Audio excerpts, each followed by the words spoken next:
बिस्मिल्लाहिर्रहमानिर्रहीम। अजीज़ तलबा तालिबात अस्सलाम वालेकुम। 11वीं जमात की हिस्सा गज़लियात की तशरीहात का सिलसिला हमने जब शुरू किया था तो हमारे पास काफ़ी सारे शोरा थे और आहिस्ता आहिस्ता करके अब हमने तकरीबन अपना सिलेबस कंप्लीट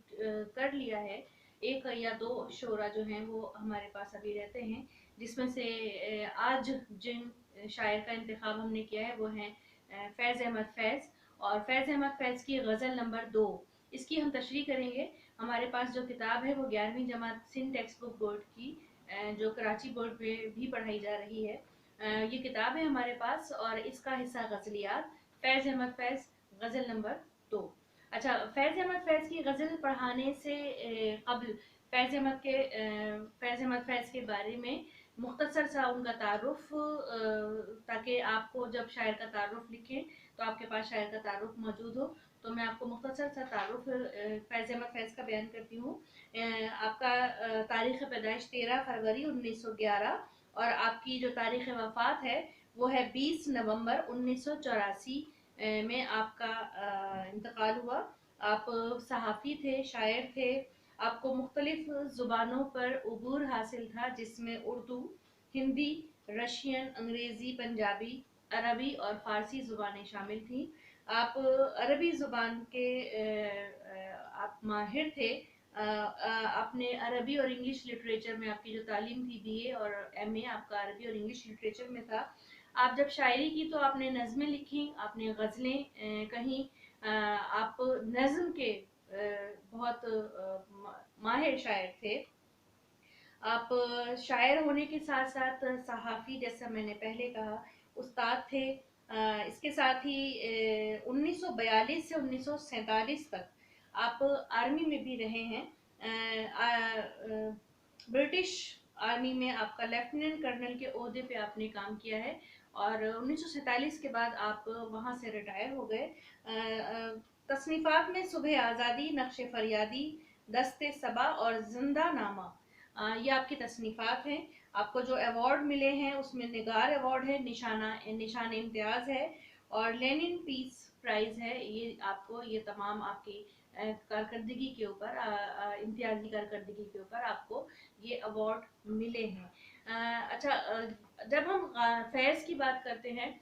तो फैज़ को हम जब फैज़ गज़ल कहते हैं तो गज़ल में उमूमन जब हम इश्क़ मजाजी की बात करते हैं तो वहाँ पे जो महबूब होता है वो अमूमन शोरा के यहाँ एक मुखालिफ जो सिन्फ है उसका, उससे ताल्लुक़ रखने वाला एक औरत जो है वो एक महबूब की शक्ल में होती है। लेकिन फैज़ के यहाँ हमें जो है वो वतन परस्ती भी नज़र आती है और वो अपने वतन को भी अपना महबूब, कभी कभी गज़लों में वो जब शेर कहते हैं तो वहाँ पे वो अपना महबूब बयान करते हैं, अपने वतन को, अपने वतन की मिट्टी को वो उस महबूब का दर्जा देते हैं जो आम शोरा के यहाँ एक औरत को दिया जाता है। और वो अपनी तमाम उम्र जो है या तमाम अपनी जो अपनी हस्ती है, अपने तमाम जज्बात हैं, वो अपने वतन के लिए निछावर करने के का जज्बा रखते हैं और वो उनके अशार में हमें नज़र आता है। अच्छा जी, हम वक्त ज़ाया किए बगैर जल्दी से हम उनकी गज़ल के ऊपर आते हैं। ये जो गज़ल है, गज़ल नंबर 2, ये इश्क़ मजाजी इसका टॉपिक है और इसमें कुछ अशार में तो हमें एक जो रिवायती महबूब है वो नज़र आता है, लेकिन हम इस गज़ल के जो आखिरी अशार हैं उसमें वही जो बात मैंने अभी आपको बताई कि वतन से मोहब्बत, वतन से लगाओ, उस पर जान निछावर करना, ये सारे जो हमें खुसूसियात हैं उनकी शायरी की, वो हमें यह इस गज़ल में नज़र आ रही हैं। तो गज़ल की शुरुआत करते हैं, फिर जहाँ जहाँ ये बात होगी मैं आपको उसका जिक्र करूँगी। तो गज़ल है, गुलों में रंग भरे बादे नौ बहार चले, चले भी आओ के गुलशन का कारोबार चले। ये अपने गज़ल, इस गज़ल में अपने महबूब से मुखातिब हैं, वही महबूब जो रिवायती महबूब है। और गुलों मतलब फूलों में रंग भरने की, फूलों में खूबसूरती आने की बात कर रहे हैं। जो फूल, उन फूलों में जो फूल खिल चुके हैं, उन फूलों में जो फूल बागों और गुलशन की रौनक बढ़ा रहे हैं, ये उन फूलों में उस चीज़ की बात कर रहे हैं कि अभी रौनक में कमी है, अभी उन उस गुलशन को अपनी बहार दिखाने में, उस गुलशन को अपनी खूबसूरती दिखाने में फीकापन है, कहीं कमी है। किस चीज की कमी है, अब बताते हैं कि उसमें रंगों की कमी उस वक्त पूरी होगी कि जिस वक्त महबूब वहां कदम रखेगा, महबूब चमन में दाखिल होगा, तो गुलशन जो है अपनी खूबसूरती उस वक्त दिखाएगा, यानी कि कहीं फीकापन है। अब गुलशन का कारोबार चले, इससे मुराद है कि गुलशन के कारोबार में क्या है कि फूलों का खिलना और खूबसूरती बिखेरना, तितलियों का फूलों पे मंडलाना, भंवरों का फूलों पे मंडलाना, बुलबुलों का चहकना, परिंदों का दरख्तों के ऊपर गुल मचाना, ये सारा जो है ये गुलशन ही का तो कारोबार है। कारोबार मतलब वो तमाम काम जो उसकी खूबसूरती में इजाफा करते हैं। अब ये सारे काम हो रहे हैं लेकिन मजा नहीं है। महबूब को बुलाया जा रहा है गुलशन में कि आप आइए और यहाँ पे एक तरह से मुलाकात कीजिए, ताकि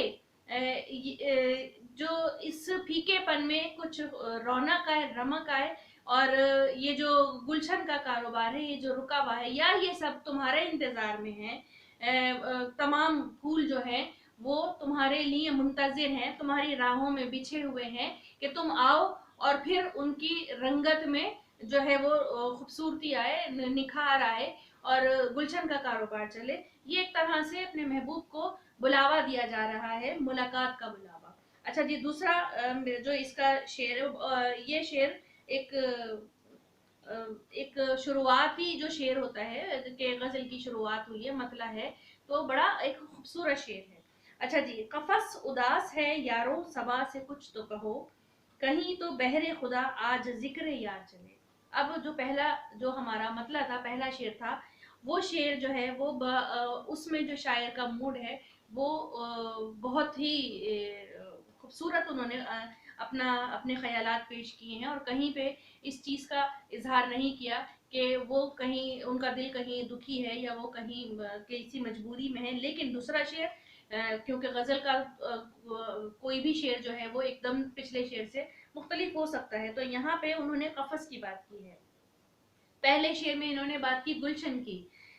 तो कफस कहते हैं कैद खाने को, ऐसी जगह को जहाँ पे के कैद में रखा जाए और बाहर और हवा का गुजर तक ना हो उस जगह से। तो ऐसी जगह जहाँ पे ये महबूब, जहाँ पे ये जो है आशिक हैं और वो अपने महबूब को याद करते हैं तो उनकी उदासी दूर होती है। यहाँ पे इस शेर का जो मुझे यहाँ पे कैदोबंद की सऊबतों में जिक्र महबूब से जो थोड़ा सा दिल को सुकून और इत्मीनान पहुंचता है, और वो जो तकलीफ, कैद की जो तकलीफ है उसको थोड़ी देर के लिए भूल जाते हैं, तो ये वो जिक्र कर रहे हैं। और दूसरा यहाँ पे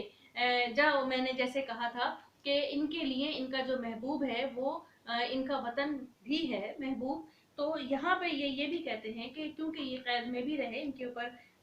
कुछ इल्जामात भी थे, तो इन्होंने अपने वतन की मोहब्बत का भी इजहार किया है कि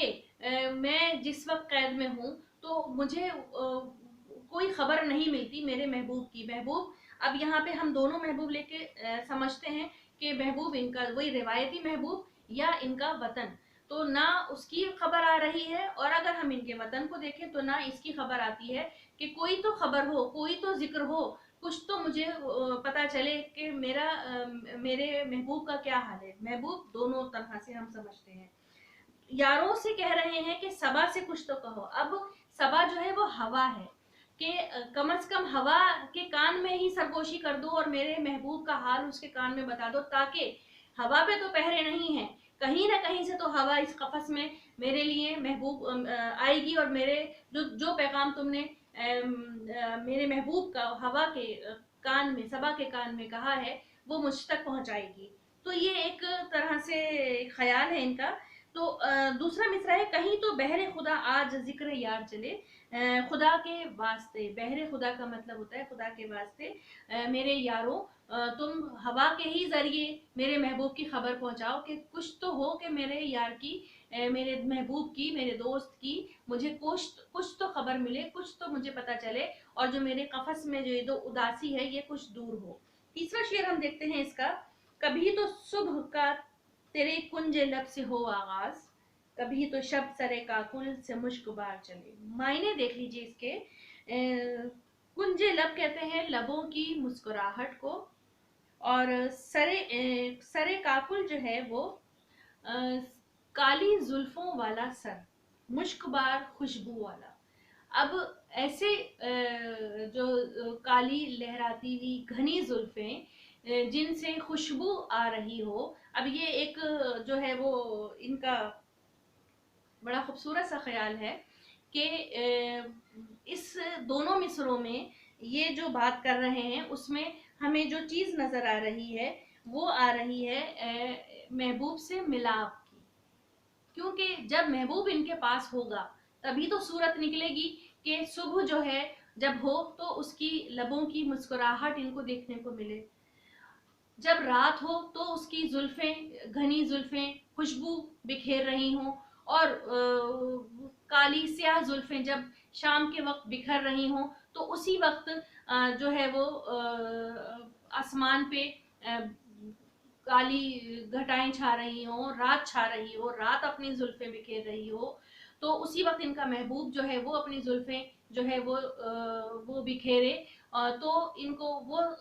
جو رات کا سما ہے اس وقت ان کا محبوب ان کے قریب ہو، تو یہ چیز جو ہے یہ ان کی خواہش جو ہے کہ صبح بھی محبوب ان کے پاس ہو، محبوب کی لبوں کی مسکراہٹ ان کو دیکھنے کو ملے، اور جب شام ہو تو محبوب کی زلفوں کی گھنیری گھٹاؤں میں، اس اندھیرے میں ان کی جو ہے وہ شام ہو، تو یہ خواہش ہے یعنی کہ ہر وقت ان کا محبوب ان کے ساتھ رہے۔ اچھا جی، یہاں پہ ہمارے جو اشعار ہیں اس غزل کے 3 اشعار کی تشریح کمپلیٹ ہوتی ہے، مزید اشعار جو ہیں وہ اس کی تشریح جاری رکھتے ہیں، اور اگلے لیکچر کے لیے اگلے لیکچر آپ کے ساتھ شیئر